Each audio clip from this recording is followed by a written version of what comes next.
Mengelola negara memang harus paham bela negara, mengerti geopolitik dunia, dan mempunyai tim pemikir kelas dunia yang solid. Akan membicarakan apa kita kali ini? Kita membicarakan tentang masalah di Papua, gerakan separatis bersenjata yang lagi marak menyerang markas tentara dan polisi. Sebelum kita membahasnya, maka kita harus memahami juga tentang global player yang sedang bermain apa. Begini maksudnya, kita pernah memperingatkan mengenai Freeport dari kacamata geopolitik, karena berbeda melihat Freeport dari hanya sekedar faktor ekonomi saja, berbeda dengan melihat Freeport sebagai alat tekan politik, berbeda melihat dari kacamata geostrategi dunia, berbeda melihat dari fungsi humanitarian atau sisi kemanusiaan. Apapun yang kita lihat, maka itulah yang jadi tindakan kita, dan apapun tindakan kita akan mendapatkan akibat. Oke, jadi Bosman mau ngomong apa nih? Muter-muter dulu. Kita lanjut ya, ini semua agar paham. Jadi kesimpulan tentang kelompok separatis di Papua adalah akibat dari sebuah tindakan yang mungkin tidak dipikirkan dulu, tidak dipikirkan dalam-dalam, sehingga terjadi pemberontakan dan penyerangan bersenjata seperti saat ini. Akibat dari apa?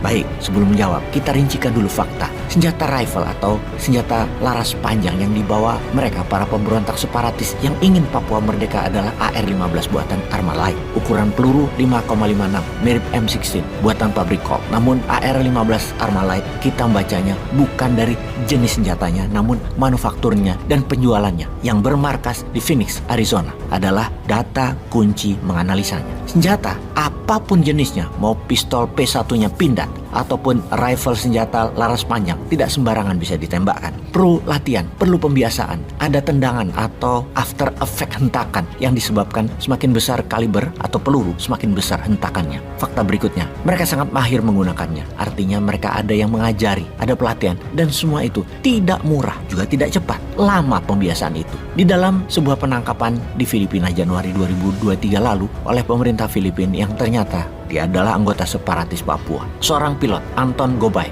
Dia membeli 10 pucuk senjata AR-15 ini di Filipina. Dan fakta lain juga ada, kita ketahui senjata lain yang masuk dari perbatasan Papua New Guinea. Dari asalnya, Kepulauan Bougainville. Ada pangkalan militer Amerika di Bougainville dan ada pangkalan militer Amerika besar-besaran di Filipina. Apakah itu kebetulan? Kita ke Freeport sekarang, yang sahamnya dimiliki McMoran, yang markasnya di Arizona. Dan Phoenix adalah ibu kota Arizona. Dulu zaman Freeport aktif, yang mengawal Freeport adalah Senator Arizona John McCain, war hero-nya Amerika, di mana McMoran adalah salah satu perusahaan penyumbang pajak besar di Arizona yang harus dikawal khusus tentunya secara soft power, secara politik, dan hard power, secara militer. AR-15 di Phoenix, McMoran pemegang saham Freeport juga di Phoenix. Ada kesamaan. Secara bisnis dengan Indonesia memang Freeport ada kontrak yang memayunginya selama 40 tahun. Dari 1967 ke 2017 yang bisa ditambah 20 tahun ke 2037. Di mana secara pembukuan emas hasil olahan tembaganya Freeport dihasilkan di Okinawa dan Rio Tinto Spanyol sudah dicatat di Kementerian Keuangan Amerika hingga 2037. Ketika ada gerakan mengambil alih pabrik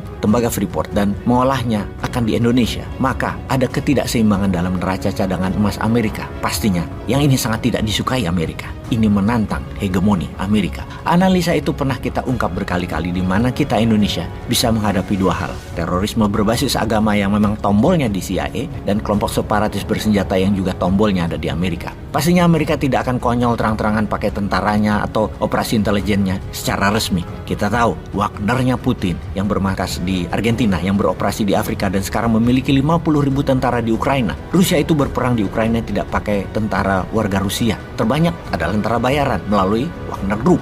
Demikian juga Amerika. Amerika punya Blackwater Private Army, juga punya Triple Canopy yang berbasis di Portugal misalnya. Bisa-bisa saja mereka menjalankan misinya. Untuk Papua kita harus mengerti anatomi musuh kita siapa dan yang memayunginya siapa. Di permukaan dunia terlihat ramah, pejabat antar negara yang berperang terlihat ramah, saling sapa, saling jabat tangan, namun di bawahnya shadow bayangan mereka saling hujam, saling tusuk. Sungguh tidak sederhana memahami dunia geostrategi kawasan dan hegemoni. Jadi kita harus melakukan lobby. Lobbynya bukan hanya ke Amerika doang, Australia sampai New Zealand kalau perlu, karena Kapten Philip, pilot Susi Air yang disandera adalah warga negara New Zealand yang saat ini belum juga dibebaskan oleh tentara Indonesia. Ditambah lagi, mereka kelompok separatis bersenjata ini selama tahun 2023 ini menyerang terus dan sudah memakan puluhan korban tentara dan polisi Indonesia. Bayangkan, tentara terlatih bisa diserang separatis. Apa kira-kira mereka nggak ada yang melatih gitu? Apa kira-kira mereka nggak ada yang biayai? Apa kira-kira mereka tidak ada strategi perangnya? Perang gerilya, hit and run, bersenjata berat. Siapa yang mengajarkan?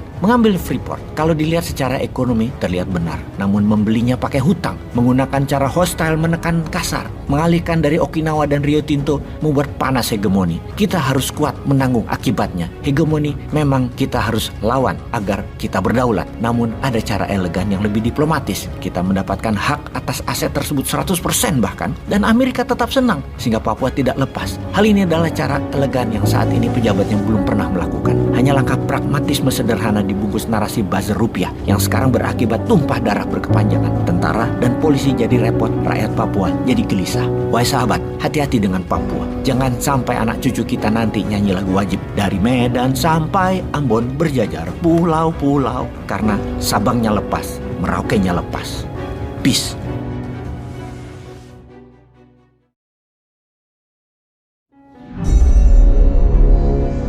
Dunia ini telah bergeser jauh. Dunia ini telah banyak yang baru, termasuk di dalam cara bernegara. Kita akan masuk kembali ke masalah Papua agar jangan sampai salah langkah dan menyesal seperti lepasnya Timur Timur dulu dan lepasnya si Padan Ligitan dari NKRI. Si Bosman ini belajar dan diajari dari mereka yang pernah ikut zaman revolusi kemerdekaan, kemudian diajari langsung oleh mereka yang berada di perang Vietnam, kemudian mereka menjadi bagian dari aneksasi Timur Timur dan lepasnya Timur Timur, juga mereka yang bagian dari perang Teluk, bagian dari Mujahidin Afghanistan, hingga sekarang perang gaya baru ala mercenaries yang berkembang sejak perang Timur Tengah terjadi di awal tahun 80-an hingga saat ini. Ketika kemarin sore Soan berkunjung ke para mentor-mentor walau sudah berusia 70 tahunan yang pasti lebih tua dari Opung angkatannya. Opung kan di Akmil atau Akabri adalah di tahun 70-an. Ini adalah mereka-mereka mentor-mentor kita, ada yang di angkatan 67, 68, ada yang satu angkatan tahun 70-an dengan Opung, ada yang angkatan 73, 74 angkatannya Pak Prabowo dan SBY. Semua hadir dan semua merupakan orang-orang senior sejak 30 tahun yang lalu sudah mengajari dunia shadow itu apa, dan mereka saat ini masih tajam dan sebagian bahkan masih mengajar di Lemhanas. Mereka lah yang berkesimpulan hati-hati dengan Papua. Missionaries di sana kalau sudah masuk itu bahaya. Para mentor senior tersebut, saya menyebut mereka dengan nama Las Mohican yang sangat mengenal dunia tentara bayaran tersebut, namun ada bentuk baru yang mereka pertanyakan, Wagner Group. Karena tepat 2 bulan yang lalu ketika data intelijen mengatakan ada missionaries di Papua, Bosman dengan tegas mengatakan pakai Wagner Group counternya. Menjelaskan Wagner memang rumit. Wagner Group bukan hanya PMC atau Private Military Company atau juga bukan seperti defense contractor seperti Northrop Grumman, Lockheed Martin, juga bukan seperti Triple Canopy yang merupakan private security company seperti Satpam, namun punya senjata dan pelindung, bahkan mampu menyerang sebuah wilayah yang dibentuk oleh veteran tentara pasukan khusus Amerika termasuk veteran Delta Force, Rangers, dan Navy Seals. Wagner Group berbeda. Wagner saat ini beroperasi di Ukraina sebanyak 50.000 orang, di Suriah 5.000 orang, di Transnistria ada 500 personel di wilayah perbatasan Moldova dan Ukraina, di Afrika, di Burkina Faso,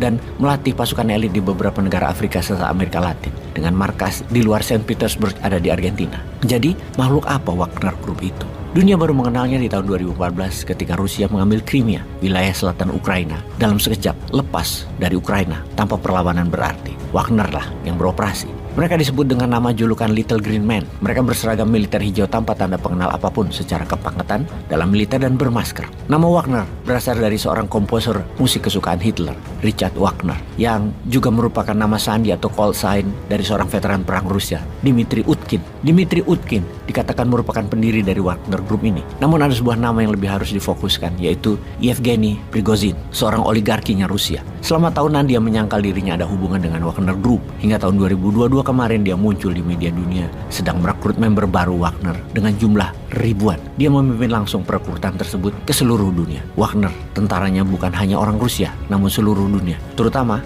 mantan tentara elit sebuah negara. Wagner tidak pernah merekrut non-military person, kecuali baru-baru ini orang-orang penjara. Namun semuanya mereka yang rekrut adalah pasukan khusus, bahkan bukan dari tentara biasa, tapi semua dari pasukan khusus. Prigozhin akhirnya mengaku bahwa dia membiayai dan membangun Wagner Group di tahun 2014 beralamat di gedung mewah di Saint Petersburg sebagai perusahaan bisnis konsultan pertahanan bekerja sama atau bermitra dengan Kementerian Pertahanan Rusia. Lalu apa hubungannya Prigozhin dengan Putin? Ternyata mereka sudah berteman sejak tahun 90-an yang keduanya berasal di tempat yang sama, Saint Petersburg. Prigozhin kala itu adalah seorang penjual hotdog, kemudian memiliki beberapa restoran yang Putin merupakan salah satu pelanggan tetapnya. Ketika Putin menjadi orang tertinggi di Rusia, maka Prigozhin memiliki julukan baru, kokinya Putin, yang kemudian bukan hanya mengurusi makanan istana Putin, namun menjadi penyuplai makanan food supplier militernya Rusia. Semua ini awal dari kekayaan oligar Rusia ini yang menjangkau sampai dunia media di Rusia saat ini. Sejak tahun 2014 Wagner bukan hanya muncul di Crimea, namun berada di setidaknya 8 negara Afrika dan beberapa negara Amerika Latin seperti Venezuela sejak tahun 2019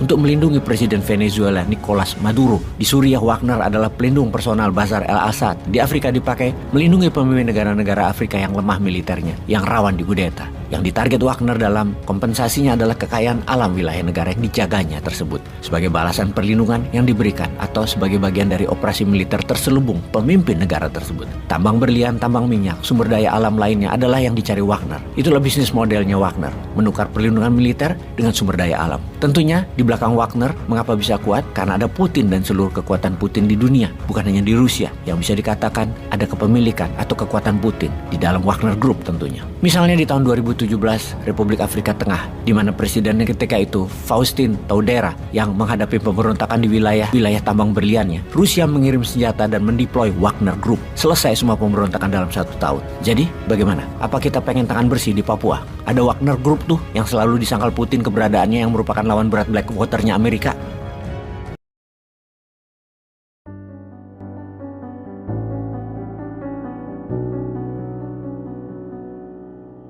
Mengelola negara memang harus paham bela negara, mengerti geopolitik dunia, dan mempunyai tim pemikir kelas dunia yang solid. Akan membicarakan apa kita kali ini? Kita membicarakan tentang masalah di Papua, gerakan separatis bersenjata yang lagi marak menyerang markas tentara dan polisi. Sebelum kita membahasnya, maka kita harus memahami juga tentang global player yang sedang bermain apa. Begini maksudnya, kita pernah memperingatkan mengenai Freeport dari kacamata geopolitik, karena berbeda melihat Freeport dari hanya sekedar faktor ekonomi saja, berbeda dengan melihat Freeport sebagai alat tekan politik, berbeda melihat dari kacamata geostrategi dunia, berbeda melihat dari fungsi humanitarian atau sisi kemanusiaan. Apapun yang kita lihat, maka itulah yang jadi tindakan kita, dan apapun tindakan kita akan mendapatkan akibat. Oke, jadi Bosman mau ngomong apa nih? Muter-muter dulu. Kita lanjut ya, ini semua agar paham. Jadi kesimpulan tentang kelompok separatis di Papua adalah akibat dari sebuah tindakan yang mungkin tidak dipikirkan dulu, tidak dipikirkan dalam-dalam, sehingga terjadi pemberontakan dan penyerangan bersenjata seperti saat ini.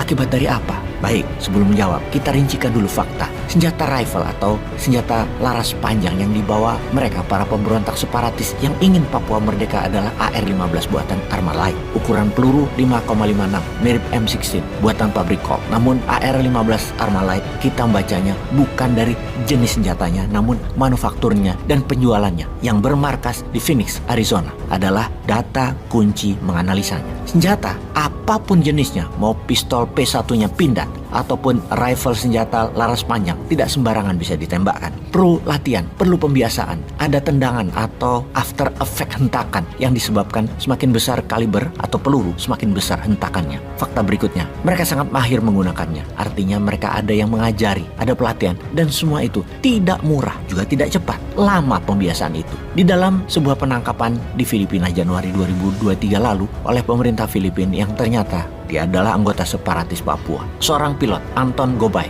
Dia membeli 10 pucuk senjata AR-15 ini di Filipina. Dan fakta lain juga ada, kita ketahui senjata lain yang masuk dari perbatasan Papua New Guinea. Dari asalnya, Kepulauan Bougainville. Ada pangkalan militer Amerika di Bougainville dan ada pangkalan militer Amerika besar-besaran di Filipina. Apakah itu kebetulan? Kita ke Freeport sekarang, yang sahamnya dimiliki McMoran, yang markasnya di Arizona. Dan Phoenix adalah ibu kota Arizona. Dulu zaman Freeport aktif, yang mengawal Freeport adalah Senator Arizona John McCain, war hero-nya Amerika, di mana McMoran adalah salah satu perusahaan penyumbang pajak besar di Arizona yang harus dikawal khusus tentunya secara soft power, secara politik, dan hard power secara militer. AR-15 di Phoenix, McMoran pemegang saham Freeport juga di Phoenix. Ada kesamaan. Secara bisnis dengan Indonesia memang Freeport ada kontrak yang memayunginya selama 40 tahun. Dari 1967 ke 2017 yang bisa ditambah 20 tahun ke 2037. Di mana secara pembukuan emas hasil olahan tembaganya Freeport dihasilkan di Okinawa dan Rio Tinto Spanyol sudah dicatat di Kementerian Keuangan Amerika hingga 2037. Ketika ada gerakan mengambil alih pabrik tembaga Freeport dan mengolahnya akan di Indonesia, maka ada ketidakseimbangan dalam neraca cadangan emas Amerika. Pastinya, yang ini sangat tidak disukai Amerika. ini menantang hegemoni Amerika. Analisa itu pernah kita ungkap berkali-kali di mana kita Indonesia bisa menghadapi dua hal. Terorisme berbasis agama yang memang tombolnya di CIA dan kelompok separatis bersenjata yang juga tombolnya ada di Amerika. Pastinya Amerika tidak akan konyol terang-terangan pakai tentaranya atau operasi intelijennya secara resmi. Kita tahu Wagnernya Putin yang bermarkas di Argentina, yang beroperasi di Afrika dan sekarang memiliki 50.000 tentara di Ukraina. Rusia itu berperang di Ukraina tidak pakai tentara warga Rusia. Terbanyak adalah tentara bayaran melalui Wagner Group. Demikian juga Amerika. Amerika punya Blackwater Private Army, juga punya Triple Canopy yang berbasis di Portugal misalnya. Bisa-bisa saja mereka menjalankan misinya. Untuk Papua kita harus mengerti anatomi musuh kita siapa dan yang memayunginya siapa. Di permukaan dunia terlihat ramah, pejabat antar negara yang berperang terlihat ramah, saling sapa, saling jabat tangan, namun di bawahnya shadow bayangan mereka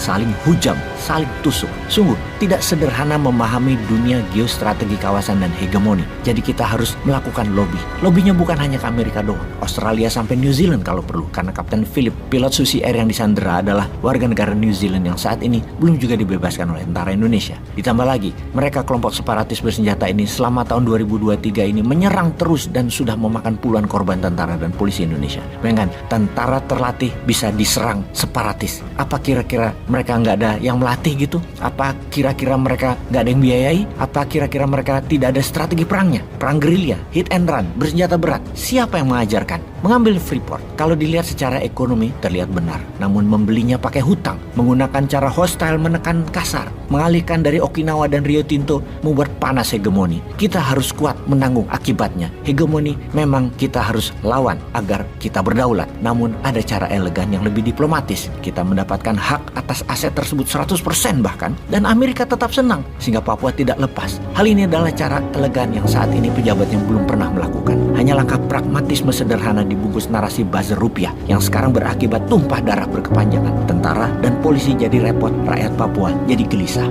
Wahai sahabat, hati-hati dengan Papua. Jangan sampai anak cucu kita nanti nyanyi lagu wajib dari Medan sampai Ambon berjajar pulau-pulau karena Sabangnya lepas, Merauke-nya lepas. Peace.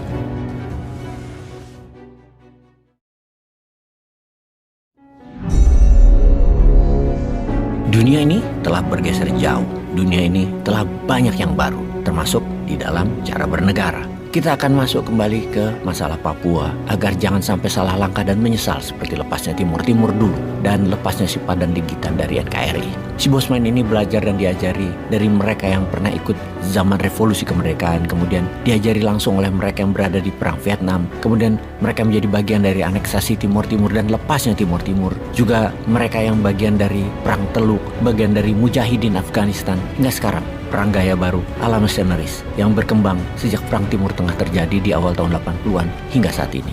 Ketika kemarin sore Soan berkunjung ke para mentor-mentor, walau sudah berusia 70 tahunan, yang pasti lebih tua dari Opung angkatannya. Opung kan di Akmil atau Akabri adalah di tahun 70-an. Ini adalah mereka-mereka mentor-mentor kita, ada yang di angkatan 67, 68, ada yang satu angkatan tahun 70-an dengan Opung, ada yang angkatan 73, 74, angkatannya Pak Prabowo dan SBY. Semua hadir dan semua merupakan orang-orang senior sejak 30 tahun yang lalu sudah mengajari dunia shadow itu apa, dan mereka saat ini masih tajam dan sebagian bahkan masih mengajar di Lemhanas. Mereka lah yang berkesimpulan hati-hati dengan Papua. Misionaris di sana kalau sudah masuk itu bahaya. Para mentor senior tersebut, saya menyebut mereka dengan nama Las Mohican yang sangat mengenal dunia tentara bayaran tersebut. Namun ada bentuk baru yang mereka pertanyakan, Wagner Group. Karena tepat 2 bulan yang lalu ketika data intelijen mengatakan ada mercenaries di Papua, Bosman dengan tegas mengatakan pakai Wagner Group counternya. Menjelaskan Wagner memang rumit. Wagner Group bukan hanya PMC atau Private Military Company atau juga bukan seperti defense contractor seperti Northrop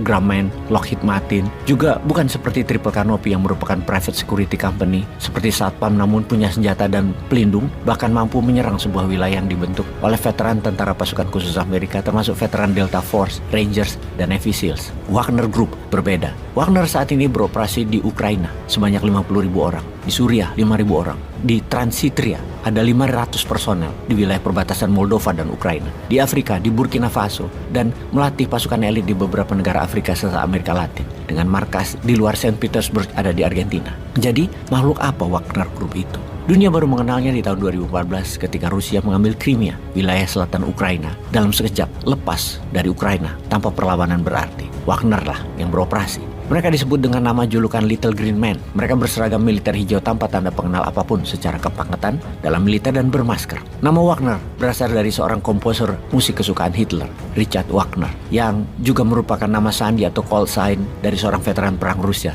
Dmitry Utkin. Dmitry Utkin dikatakan merupakan pendiri dari Wagner Group ini. Namun ada sebuah nama yang lebih harus difokuskan, yaitu Yevgeny Prigozhin, seorang oligarkinya Rusia. Selama tahunan dia menyangkal dirinya ada hubungan dengan Wagner Group. Hingga tahun 2022 kemarin dia muncul di media dunia sedang merekrut member baru Wagner dengan jumlah ribuan. Dia memimpin langsung perekrutan tersebut ke seluruh dunia. Wagner, tentaranya bukan hanya orang Rusia, namun seluruh dunia, terutama mantan tentara elit sebuah negara. Wagner tidak pernah merekrut non-military person, kecuali baru-baru ini orang-orang penjara. Namun semuanya mereka yang rekrut adalah pasukan khusus, bahkan bukan dari tentara biasa, tapi semua dari pasukan khusus. Prigozhin akhirnya mengaku bahwa dia membiayai dan membangun Wagner Group di tahun 2014 beralamat di gedung mewah di Saint Petersburg sebagai perusahaan bisnis konsultan pertahanan bekerja sama atau bermitra dengan Kementerian Pertahanan Rusia. Lalu apa hubungannya Prigozhin dengan Putin? Ternyata mereka sudah berteman sejak tahun 90-an yang keduanya berasal di tempat yang sama, Saint Petersburg. Prigozhin kala itu adalah seorang penjual hotdog, kemudian memiliki beberapa restoran yang Putin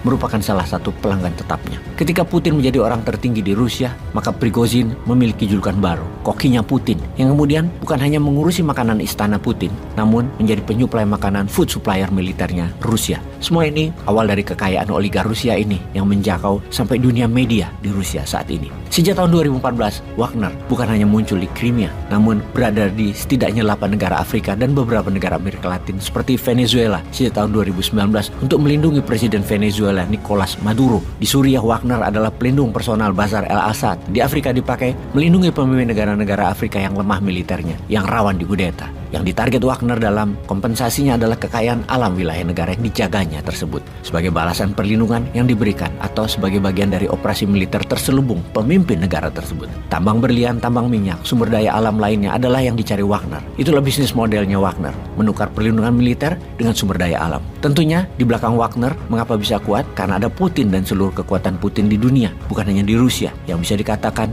ada kepemilikan atau kekuatan Putin di dalam Wagner Group tentunya. Misalnya di tahun 2017 Republik Afrika Tengah, di mana presidennya ketika itu Faustin Todera yang menghadapi pemberontakan di wilayah tambang berliannya, Rusia mengirim senjata dan mendeploy Wagner Group. Selesai semua pemberontakan dalam 1 tahun. Jadi bagaimana? Apa kita pengen tangan bersih di Papua? Ada Wagner Group tuh yang selalu disangkal Putin keberadaannya yang merupakan lawan berat Blackwater-nya Amerika.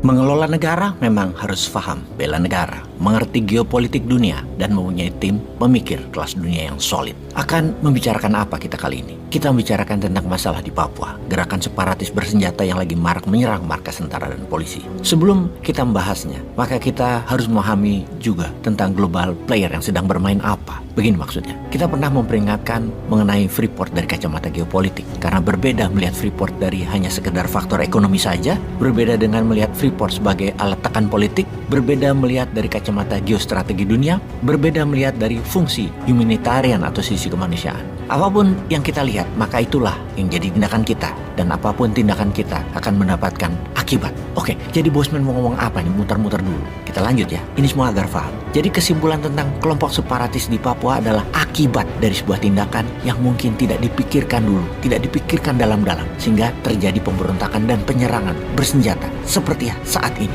Akibat dari apa? Baik, sebelum menjawab, kita rincikan dulu fakta. Senjata rifle atau senjata laras panjang yang dibawa mereka para pemberontak separatis yang ingin Papua merdeka adalah AR-15 buatan Armalite. Ukuran peluru 5,56, mirip M16 buatan pabrik Colt. Namun AR-15 Armalite kita membacanya bukan dari jenis senjatanya, namun manufakturnya dan penjualannya yang bermarkas di Phoenix, Arizona adalah data kunci menganalisanya. Senjata apapun jenisnya, mau pistol P1-nya pindad ataupun rifle senjata laras panjang, tidak sembarangan bisa ditembakkan. perlu latihan, perlu pembiasaan. Ada tendangan atau after effect hentakan yang disebabkan semakin besar kaliber atau peluru, semakin besar hentakannya. Fakta berikutnya, mereka sangat mahir menggunakannya. Artinya mereka ada yang mengajari, ada pelatihan, dan semua itu tidak murah, juga tidak cepat. Lama pembiasaan itu. Di dalam sebuah penangkapan di Filipina Januari 2023 lalu oleh pemerintah Filipina yang ternyata dia adalah anggota separatis Papua. Seorang pilot, Anton Gobay.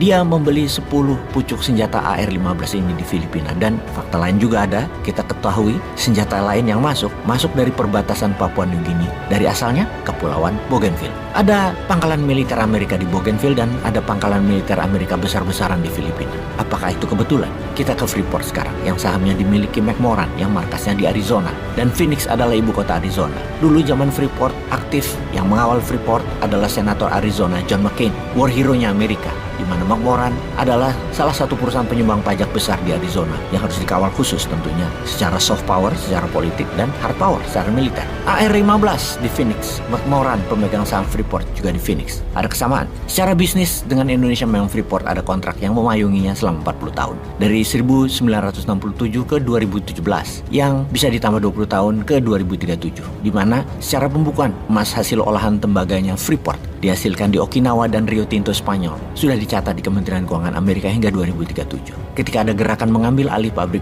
tembaga Freeport dan mengolahnya akan di Indonesia, maka ada ketidakseimbangan dalam neraca cadangan emas Amerika. Pastinya, yang ini sangat tidak disukai Amerika. Ini menantang hegemoni Amerika. Analisa itu pernah kita ungkap berkali-kali di mana kita Indonesia bisa menghadapi dua hal. Terorisme berbasis agama yang memang tombolnya di CIA dan kelompok separatis bersenjata yang juga tombolnya ada di Amerika. Pastinya Amerika tidak akan konyol terang-terangan pakai tentaranya atau operasi intelijennya secara resmi. Kita tahu Wagnernya Putin yang bermarkas di Argentina, yang beroperasi di Afrika dan sekarang memiliki 50.000 tentara di Ukraina. Rusia itu berperang di Ukraina tidak pakai tentara warga Rusia. Terbanyak adalah tentara bayaran melalui Wagner Group. Demikian juga Amerika. Amerika punya Blackwater Private Army, juga punya Triple Canopy yang berbasis di Portugal misalnya. Bisa-bisa saja mereka menjalankan misinya. Untuk Papua kita harus mengerti anatomi musuh kita siapa dan yang memayunginya siapa. Di permukaan dunia terlihat ramah, pejabat antar negara yang berperang terlihat ramah, saling sapa, saling jabat tangan, namun di bawahnya shadow bayangan mereka saling hujam,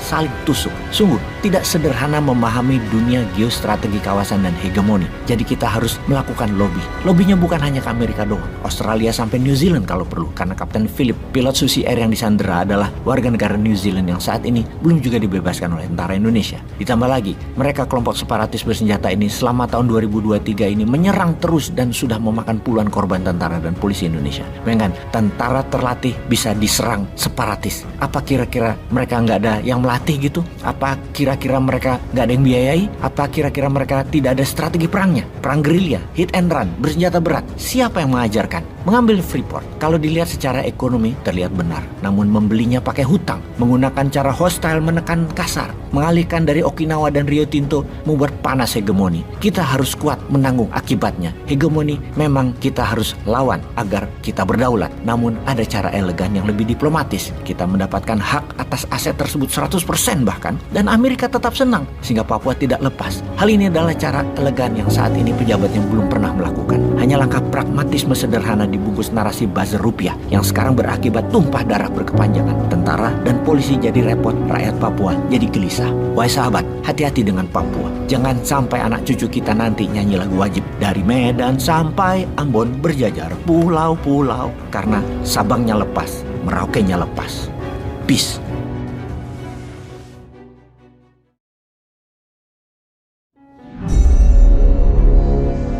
Dunia ini telah bergeser jauh. Dunia ini telah banyak yang baru, termasuk di dalam cara bernegara.